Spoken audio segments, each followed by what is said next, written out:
Well, thank you, Simon. Thank you to that wonderful last panel. I have the difficult task now of trying to sum the day up a little bit, but I'm also going to ask you, too, to help us think about the future. But let me just give you a few of my thoughts from the day. And I think one of the really, well, first of all, I found it enormously inspiring to hear so many wonderful speakers today. And I think an indication of that is the fact that the room here is still full right at the end of a conference day. And I think we probably, and I hope probably all share that sense of inspiration, a fruitful day, and indeed a lot of humor through the day as much as a deadly serious conversation too.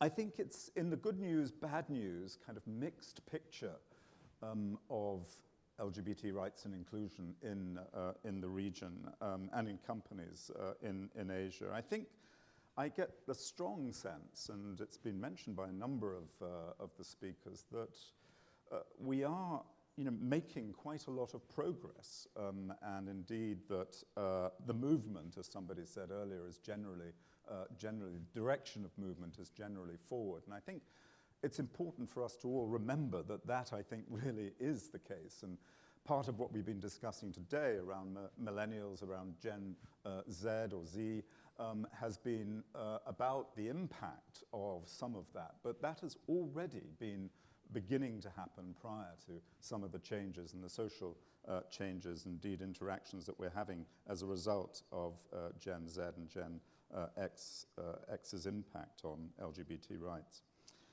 and inclusion. I was struck really by the storytelling and the importance of storytelling. It was some wonderful, wonderful stories, harrowing stories, and inspiring stories today. And the need for this sense of really hearing personal stories and bringing them to the surface. We heard from Daniel Mendonça about the stories in India and their rape by 11 men at a police station. Jin Xing, whose extraordinary story of gender change in China, I think, is an inspiration to all of us.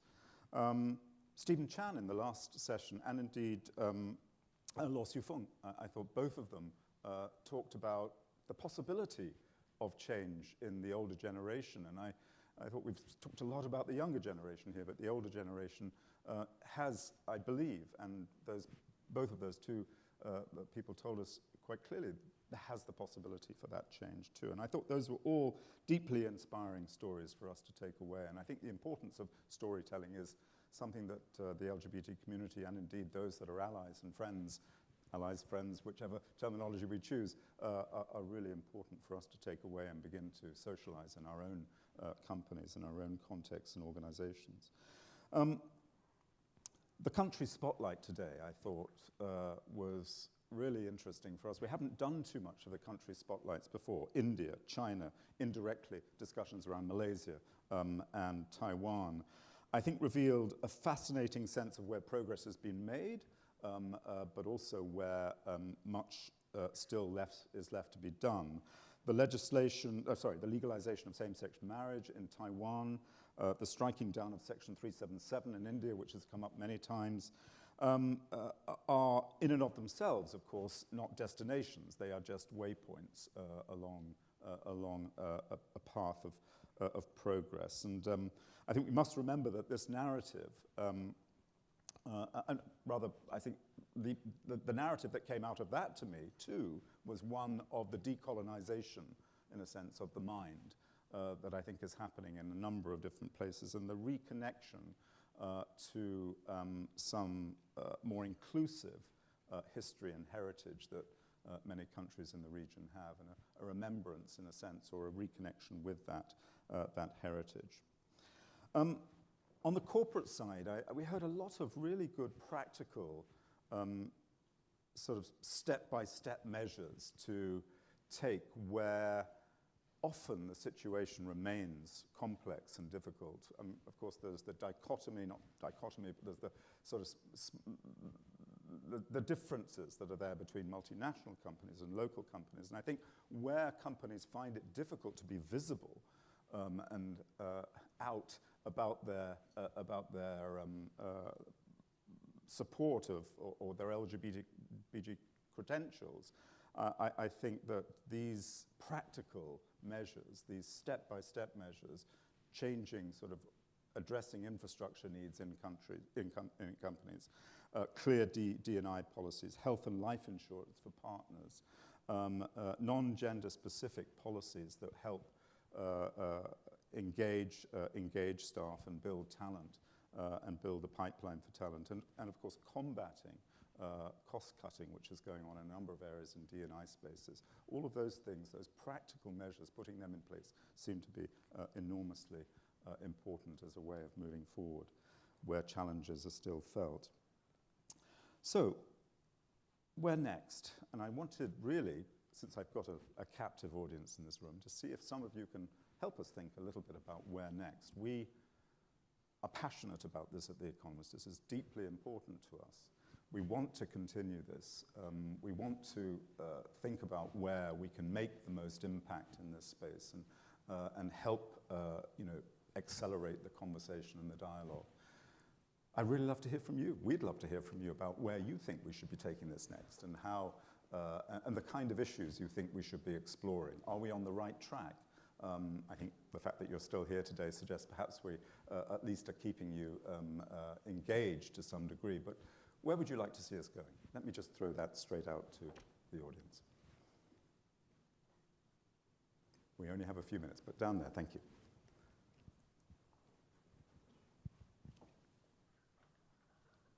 Congratulations, by the way.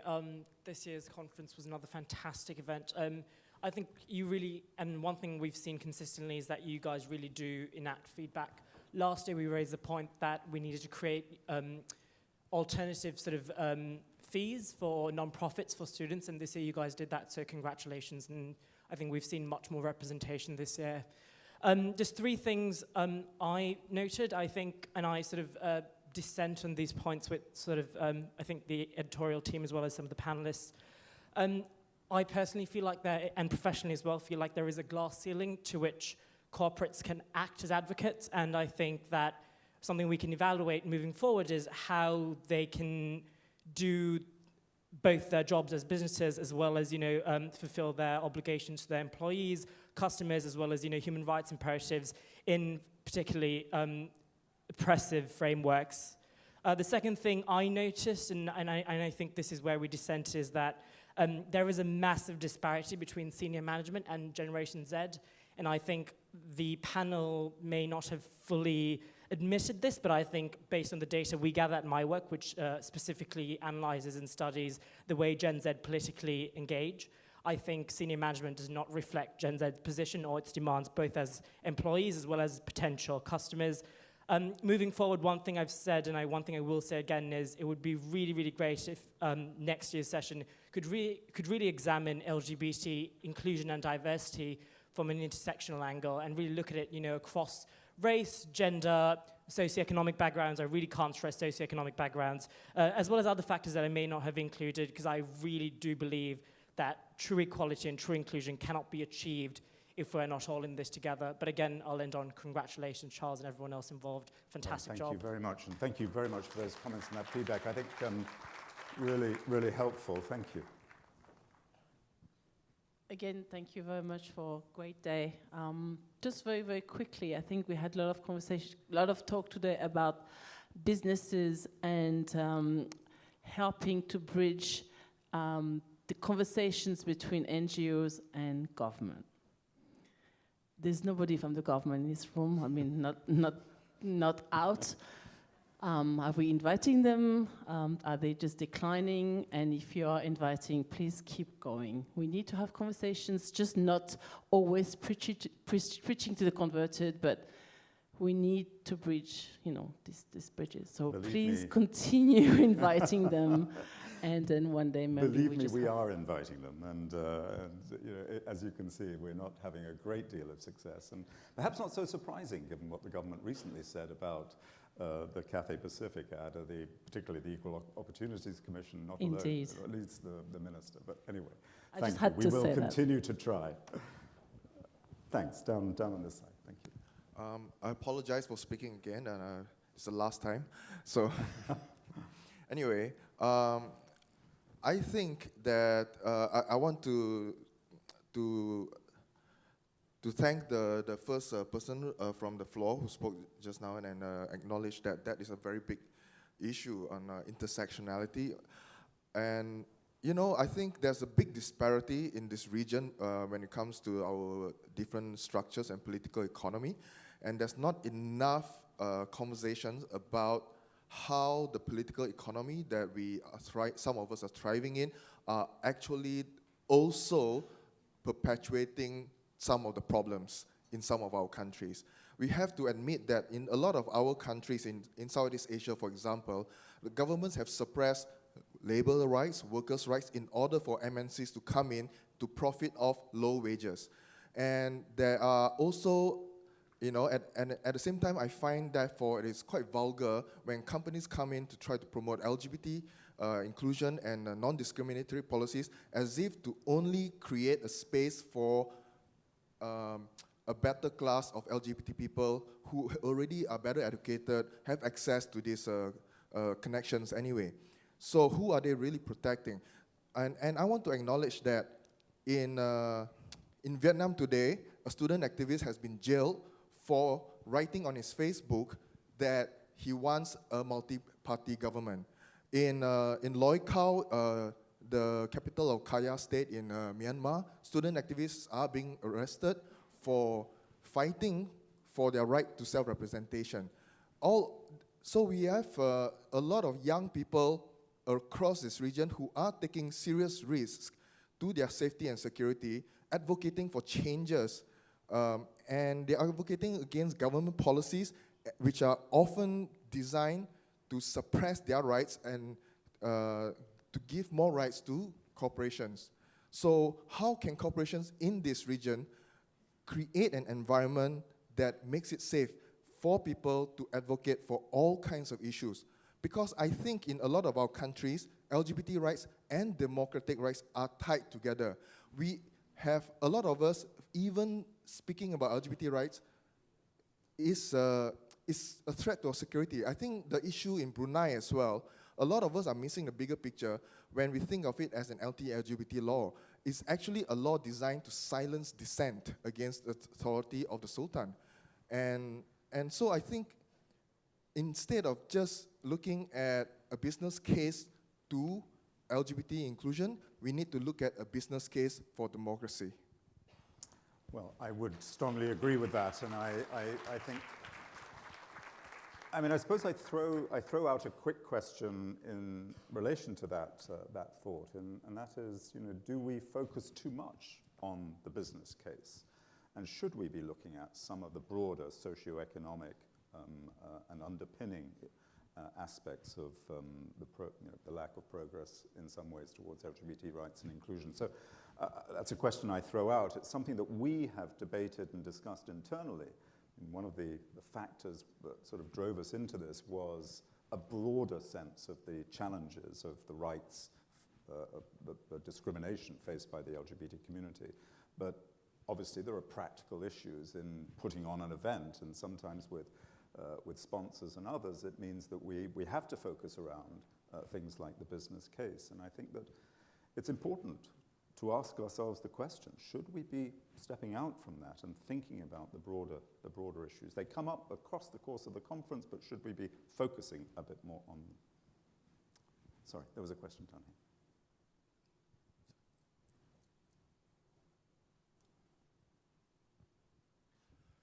Again, I just want to this is not something new. I think it was mentioned in one of the sessions by one of the speakers about how to reach out to SMEs. And 98% of the business units in Hong Kong being SMEs, hiring a lot of people. I think it's half, maybe even more. I'm just thinking that how you see, as most of the sponsors and supporters, a lot of them are MNCs. I know that they get the idea, they get what diversity means. How do we trickle that down to SMEs. Is there something that MNCs can do? I was actually throwing a question in the last session. Can MNCs interact with a lot of local SMEs? Can they inspire them? When they interact with them in business, can they offer, say, we have a diversity unit. I know that you don't have as many resources, but maybe we can give you some ideas. And I think that there might be a lot of ways to do it.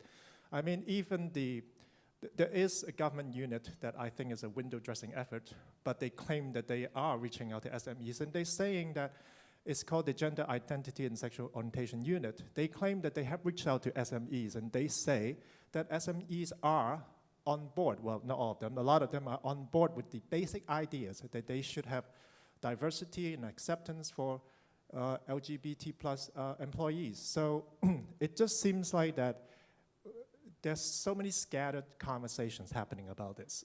But we need maybe an organization or group of people to lead this conversation, to really, because I think being able to reach out to SMEs and get them on board will make a huge difference to a lot of economies, and in Hong Kong included. Thank you. Thank you. Suresh. I like the whole fact that there's intersectionality conversation kicking up, and also conversations around business and governments.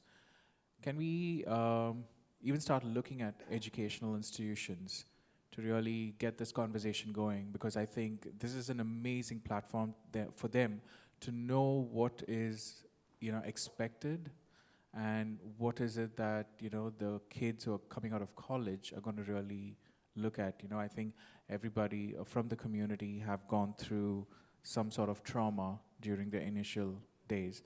Can we try and reduce that so that they become much better people and they already know what is expected? I think forums like this would really start, get the educational institutions thinking as to how can we really, we're doing so much talk, but is it really percolating down as well? Thank you. So that's the thought for everybody. Thank you. Suresh. Any other? Down here, please, in the center. Are there any other hands up? Fabulous yes, right day. at the back, so we'll come to you after this one. Thank you. Fabulous day, and thanks to all the speakers for their incredible passion. I found it incredibly educational. There's another constituency that's not here. We've talked about government, we've talked about SMEs, but we don't really see much representation here from some of the large local corporates.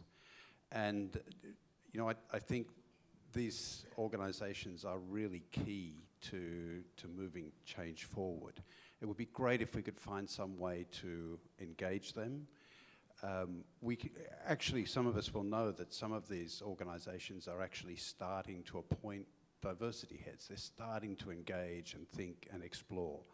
And perhaps if next year there could be some way found to involve them in the debate. Perhaps sitting on the panel might be a bit confronting for some of them, but perhaps some sort of a forum that could embrace them and give them exposure to the debate. Because to some extent today, we've been preaching to the converted. Yeah. We're all here because of our passion. Yeah. So we need to find a way to spread that. I would strongly agree with that, and I think one of our challenges is to make this a more diverse discussion in of itself, and that isn't the easiest thing to do, but maybe that we need to think of slightly different strategies to do that. I mean, just the idea that once a year we hold an event may simply not be enough to gather the people that you're suggesting around the table. Maybe we need to do some smaller round tables and some smaller engagements to try and bring that group and other groups, indeed the government and others that are not here at the table, into the discussion. Down at the back, yes, thank you. Hello, thank you so much for this conference. Congratulations on the success of this conference. And I'm Nain from Beijing LGBT Center. I was also involved in the panel discussion, and I really want to say that I got a lot of inspiration from this conference, and I'm very happy to tell a lot of people that actually a lot of NGOs in China are actually starting to pay attention to business D&I now. Not only NGOs, but also a lot of corporates who have branch in mainland China are actually talking to us about the potentiality of doing more work about business D&I in China. And we're thinking about establish a whole system to support this kind of work, to involve international organizations, NGOs, and corporates to work together. So, hope that next year we can have more discussions about the progress that we are going to make potentially in China. And yeah, I just wanted to let people know that this is happening. And thank you. yeah, and also about the business case, I also want to make a comment about it. I think it's really, really important to talk about the business case and how business D&I is going to help with the business performance. But on the other hand, the importance of not only the involvement and the leadership from the business, but also the involvement and leadership from the NGO is really, really important. And I'm really glad that, Charles, you mentioned that. Thank you for that input, and I think, but this might be the next step. In the case of mainland China, because our work is only starting, so when we are starting, maybe it is important to stress the business case when it comes to talking with the corporates and also talking with other stakeholders. But when it comes to the next stage, like for example in other regions where there's already been a few decades of work in business D&I, maybe we can start to talk more about NGOs involvement more, and also about the collaboration with the government, for example. Yeah. So anyway, yeah, thank you so much. Thank you very much. I think we're just going to take one or two or three more comments, if we can make them reasonably brief. Thanks, and then. Yes, down at the back, please. Thank you. I just want, my name is Ivy, I'm from Shanghai Pride, and I just want to continue the conversation just now Naing mentioned, because she's from Beijing, I'm from Shanghai, and I could see today's, my learning is that, corporates, MNCs should really learn or collaborate local NGOs in the specific region to really localize the strategy, and because that's the way, MNC can really work efficiently to drive the local LGBT inclusion in China. So what I can suggest, if we can have breakouts in the conference next time or next year, where we can, for example, divide breaks out within different regions. We can have Shanghai or Beijing to share learnings or experience. In China, we can have India, we can have Singapore, even Sri Lanka. I think that will facilitate collaboration between MNC and NGO more efficiently. Thank you. Thank you very much. Down here and then here. Oh, this one first. Thank you. Thank you. Hi, I'm Jonathan from PwC, and so the word that stuck the most in my head was an inclusion ecosystem, and to your question about what can we do next, what can happen after this. So what I see after the whole conversations today is there are a lot of actors trying to move this agenda forward, right? So we have MNCs, but we also have SMEs, or we have the advocates, or we have NGOs. And all of them, they have different needs. And sometimes these actors, they don't know that much about the others' needs. So as an MNC, maybe I didn't know that SMEs are going through those needs that do not even let them allow them to think about D&I, or that advocates are risking their safety just because they're advocating, right? So I believe we should come together as a whole society to solve each other's challenges. So, for example, we already do this, but we do this in a silo way. So if you think about forums like Interbank, so all these companies that face the same reality, they come together and they speak. But we should have forums where it's MNCs, and there is SMEs representation, and there is NGO, and there is advocate, and everyone helping to solve everyone else's challenges. So maybe this can be an input for next forum, but it's also an invitation for all of us to maybe create a platform, I don't know, an organization or something that takes the lead and puts everyone together, and we can all lead this movement together. Thank you. Just one more comment, Dan. Hi, You're welcome to clap. Yes, hi, I'm Angelo Flores from the Queer Straight Alliance, and I just want to say that it's really refreshing to see all these organizations and businesses trying to trying to do a lot to improve their diversity and inclusiveness in the workplace. And I'm just 18 years old, and this is my first, this is just my first time in an event like this. So having my gay awakening at a really young age, you know, it gave me this really, like, this crippling fear of how will I kind of like survive in the future, you know, like having what my relationship will be with my family and my friends. And now at this age, I'm just particularly new in the workforce. So I'm really glad to see like people like you to really come to this platform and really share your stories and taking the initiatives to be better for people like people in the younger generation, because like sorry, but I really want, on behalf of all the younger generations, really thank you very much for your initiatives in this. I really hope to see more platforms given to the younger generations, because you know the saying that the children are the future leaders, you know. So. Thank you so much for that comment. I think a really apt way for us to end this dialogue, and isn't it really the older generation that's now meant to be learning from the younger generation rather than the other way around? Climate change being an excellent example. Let me just, well, first of all, thank you so much for all of those really helpful and useful comments. We will, and to your point at the back there, we will be taking these into account. We want to make this a better event. We want to make it an event that, you know, moves with the times and also moves with, tries to understand where we're failing at this point in time to reach the audiences that we really want to reach. So all of those suggestions will be taken into account as we build the agenda and hopefully bring us all back together again next year.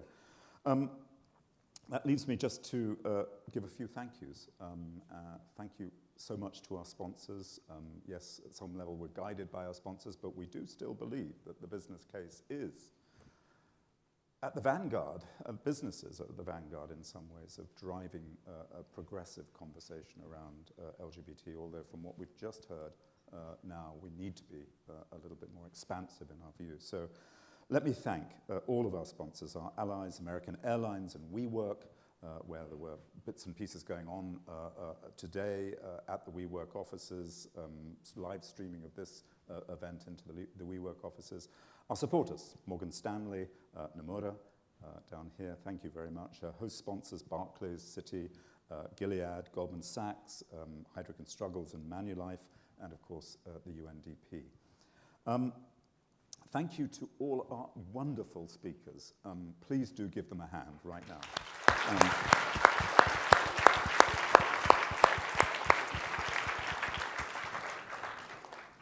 I think I can say unequivocally it was a truly inspiring group of speakers today, and I hope you did too from your claps. I think we did truly enjoy it. Could you make sure you give us your feedback? So on the app, there is a place where you can drop your notes, drop your thoughts. If you had any that you weren't able to communicate to us just now, please do drop us any thoughts, any suggestions, feedbacks, criticisms. I think we're bold enough to take them, and thoughts about the future. That would be enormously helpful. And thank you for all coming and staying. I hope to see you again next year. I'm almost tearing up now myself. But thank you for coming and joining us again. Look forward to seeing you next year, and look forward to seeing you outside in the cocktails right now. Thank you.